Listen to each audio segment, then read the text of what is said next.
השיר הבא מוקדש לקרין מעידו, זה בעלה. עידו מוסר שהוא מצטער מאוד על אתמול בלילה, הוא לא התכוון שתגמרי את הלילה במיון, והוא מבטיח שבפעם הבאה הוא לא יאבד שליטה. כמה שהוא מצטער שהוא איבד את זה, ואתמול בלילה, והוא לא התכוון להרים עלייך יד. שהוא מצטער עד אם כן נשמתו שהוא הכאיב לך והרים עלייך יד. שהוא מצטער עד אם כן נשמתו על איך שהוא יצא מהכלים אתמול בלילה, והוא מבטיח לך שהוא נשאר בדיוק אותו הגבר שאיתו התחתנת. אז שתדעי.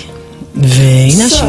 On the International Day for the Elimination of Violence Against Women, in association with NO Organization, Israel's leading radio stations use song dedications in a new way.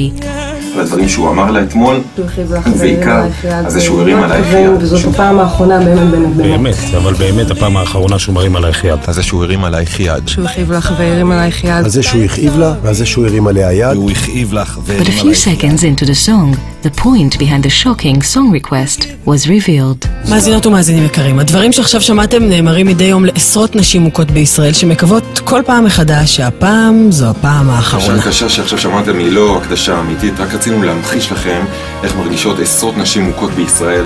אם אתן זקוקות לעזרה, או אם אתם מכירים מישהו או מישהי כזאת, פשוט מאוד התקשרו למרכז הסיוע של העמותה 24 שעות ביממה בטלפון. And so with zero budget, we've reached tens of thousands listeners in one day all across the country. Following this, hotline calls went up 49% during the week. And even in the following month, there were more calls than in any other month before, an all-time record. But most importantly, we've reached thousands of battered women who had never sought help.